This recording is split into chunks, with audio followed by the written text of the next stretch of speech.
So, ito na naman tayo ang kasunod dito sa Revelation verse 9 to 2. So, basahin natin tong Revelation na mangyayari dito sa pinahagi ng ating Panginoon. At nang buksan niya ito, lumabas ang makapal na usok na parang galing sa malaking horno. Kaya dumilim ang mundo dahil natakpan ng usok ang araw, at mula sa usok naglabasan ang mga balang at kumalat sa lupa. Binigyan sila ng kapangyarihang manakit tulad ng alakdan. So, dito ay nagbibigay ng kapangyarihan ay galing po kay Satanas. Si Satanas po ang nagbibigay dito ng balang para sa kanilang kapangyarihan at manakit ng tao. So, may isasabi ko lang po sa inyo, ang bagay na kanilang sasaktan, yun po ay walang tatak ng Diyos. So, maliwanag po na sinabi. So, ito, basahin po natin dito sa pahayag 9, Revelation 9 verse 17. At nakita ko sa pagitain ko ang mga kabayo at ang mga sakay nito, ang mga nakasakay ay may mga pananggalang na pula na tulad ng apoy, asol na tulad ng sopero, at dilaw na tulad ng asopre. Ang ulo ng mga kabayo ay parang ulo ng leon, at sa bibig nila ay may lumabas na apoy, usok at asopre. So, ito po ang sinasabi po dito sa Revelation 9 verse 17 hanggang 18. No, sinasabi dito, so pang mangyayari ang panahon na ito, may mangyayari na digmaan. Ito po yung mga sasakyan, hindi po natin alam. Kasi may iba't ibang klaseng hayop dito sa mundo na hindi natin alam. Pero sa ngayong panahon kasi, nangyayari na yung mga kagamitan natin sa mundo na pandigma dito sa laban to bansa.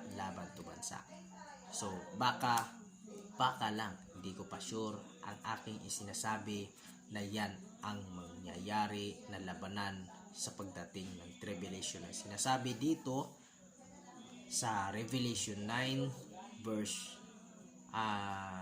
18. So ay 17 to 18. So basahin natin dito ang 18. At sa pamamagitan ng tatlong salot na ito, ang apoy, usok at asopre, namatay ang ikatlong bahagi ng mga tao. Diba? Namatay ang ikatlong bahagi ng mga tao. So, ito kasi, sa once na mag-gera na, wala na tayong matatakbuhan pag andyan ka pa sa lugar na kanilang pinaglalabanan. So, kailangan talaga aalis ka dyan para hindi ka madamay. Pero sa lahat ng buong mundo talaga ay mangyayari yan. Dahil yan po ang pinagsabi ng ating Panginoon na mangyayari talaga ang panahon yan ng digmaan. So, ang panahon na ito ng digmaan, ibig sabihin ay yung lahat ng mga kagamitan natin dito sa mundo. Ito po yung mga ginagawa panlaban sa laban. Kagamitan laban sa kagamitan. Lumilipad man o gumagapang, ayun po ay ibig nating malaman, hindi pa natin sure kung ano ang mangyayari. Kasi meron naman mga hayop na galing sa ibang kuweba na lalabas na may mga matalim na tapak sa kanilang mga puwit na paray masaktan ang mga tao at maglaban-laban sila sa pamagitan ng kanilang mga espada at mga pana, no? So ganun ang mangyayari sa panahong iyon. Di po natin malalaman kung kailan ang pangyayari na iyan, sapagkat Diyos lang po ang nakakaalam ng lahat ng pangyayari sa panahon na iyan. So basahin natin dito sa 19, verse 19. Ang kapangyarihan ng mga kabayo ay nasa bibig at buntot nila. Ang buntot nila ay may mga ulo na parang mga ahas, at ito ang ginagamit nila sa pananakit ng mga tao. So, ibig sabihin, itong verse na ito, ang itong sinasabi dito ay panay wala pang katotohanan kung ano talaga ang gagamitin dito sa digmaan na ito. Kasi ang dito sinasabi dito sa Revelation 9 verse 19, ang kapangyarihan ng mga kabayo ay nasa bibig at buntot nila.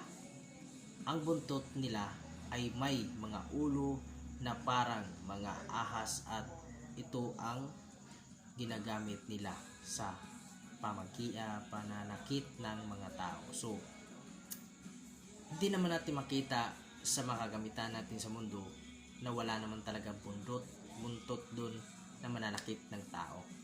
So, hindi pa natin alam kung ano talaga itong nandito sa Revelation na mangyayari, kasi hindi pa natin nalalaman. Ito lang po ang binigay ng ating Panginoon sa mangyayari na panahon. So ito po, babasahin po natin sa Revelation 12 verse 5. At nanganak ang babae ng isang sanggol na lalaki, na siyang naghahari sa lahat ng bansa sa pamagitan ng kamay ng bakal. Hindi nakain ng dragon ang sanggol, dahil inagaw agad ng sanggol at dinala sa Diyos doon sa kanyang trono. So ibig sabihin, itong si Satanas, dragon, papaliwanag ko sa inyo. Ito po ang sinasabi dito na dragon, at yung nagkakatawang tao na binuhay ay pinanganak bilang tao at maghahari sa libutan, para ito si Satanas ay dakpin at ikulong. Ito po yung si Kristo, pangalawang tao niya. So alam na natin po ang kanyang pagbabalik ay magkagatawan siyang tao. Nandito sa basahin po natin sa Revelation 12 verse 5, makikita po natin yung sinasabi dito. Basahin natin yung Revelation 12 verse 5. At nanganak ang babae ng isang sanggol na lalaki, na siyang maghahari sa lahat ng bansa sa pamagitan ng kamay na bakal.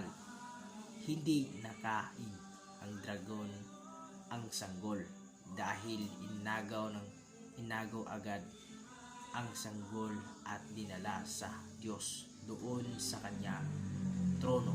So ibig sabihin, ipinanganak ang lalaki para maging hari sa bansa na yun, para ang dragon ay ikukulong, pero hindi mananakain, kaya naligtas ng ating Panginoong Diyos, no? So yun na po yung binabahagi ko sa inyo. Salamat po, at manaway na may naunawaan kayo sa ating binibigay ng mensahe parte dito sa Revelation na mangyayari sa panahon ng ito. So huwag niya po kayong matakot sa panahon sa Revelation na yan. Ay importante manalig tayo sa Diyos at maniwala para hindi po tayo matakot. Ay importante, ang Diyos po ay nakakaalam ng ating buhay, at siya lang po ang magbibigay paramdam sa atin na hindi tayo matakot. So hanggang dito na lang ang ating pagbibigay alam sa lahat. So nagpapasalamat ako sa inyo. Lagi kayong manalangin at magdasal para sa kaligtasan ng ating buhay, sa lahat ng ating pamilya, at sa lahat ng ating tao dito sa mundo. So salamat sa inyo. Naway po palahay kayo ng Diyos. sa inyong kabutihan at magpamahal sa kapwa ninyong tao sa mundo ito. So salamat sa inyo. Hanggang dito na lang. Salamat.